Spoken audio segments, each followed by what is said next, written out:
Okay. Is that like when we're going back? I know, I feel like we are going backwards. But it's not very far down here, and there's a lot of powder. This one she probably wouldn't mind as much because we're not that high up. Yeah, like up there. Yeah. Okay, Abby, so I'm going to go over with you the two things I teach. The skier responsibility code and ESPN. So, the ones I can touch are kind of easy. The chairlift you've been doing great on. Do you remember what those poker things are on your heel binding? Do you know what those are called? Brakes. Yes. Excellent. Very good. The chairlifts, the brakes. And then I say read no base signs, which I can touch, and stay off of closed trails. So if the trail is closed, there's a rope across it, I can touch a rope. So there's really 4 on each side. The ones I can't touch, ski and control, which I think you do a great job of. When the trails merge, look, the 2-letter word begins with 2. Excellent. You're doing a great job on the safe stopping, below the groove. Now, once I'm stopped, if I'm taking a break, I'm looking up then as well. Okay, so once I'm stopped, I keep an eye on the uphill trail. So, brakes, chairlift, signs, stay off closed trails, which is a rope, ski and control, look up when the trails merge, safe stopping, you've done a great job on that. The last one is downhill skier has the right of way, which I call it safe passing, because that's really what it is. If you're going to pass somebody, it's up to the person passing to make sure there's a big enough what I call bubble so there's no collision. Okay? Now, ESPN. Can you remember what the 3 skills are? What do we call the size of our skis? Very good, edging. And I saw you skating, so that's pushing off of that edge. S is for, this is your clue. Very good. And it is the steering of the uphill ski that gives you a parallel turn. And those foot arcs, you did great after learning how to steer that ski.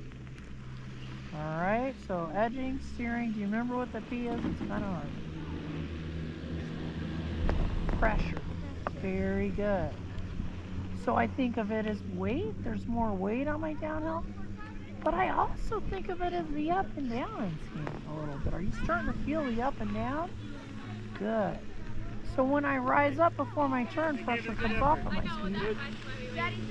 And then gravity pulls me down. So I don't really have to think about getting lower. It's going to happen. Edging, steering, pressure. N stands for number 1 is your forward, athletic.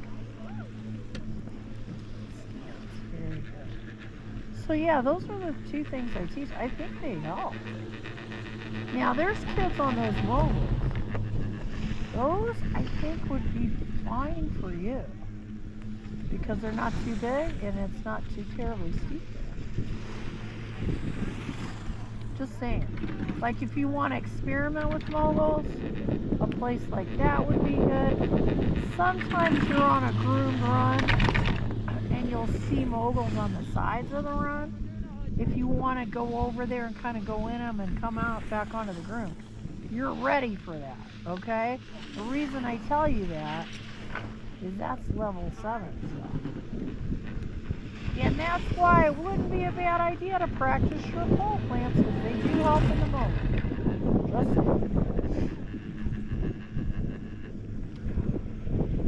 the light is a little flat this morning.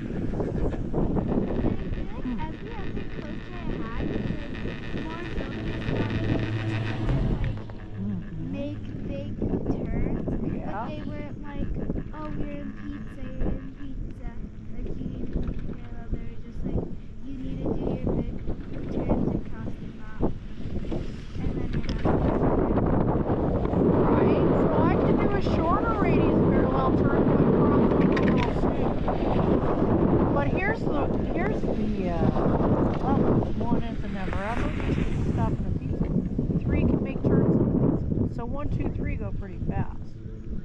Level 4, somebody starts with a pizza, finishes with a pizza, and then when they're coming across the mountain, they get parallel.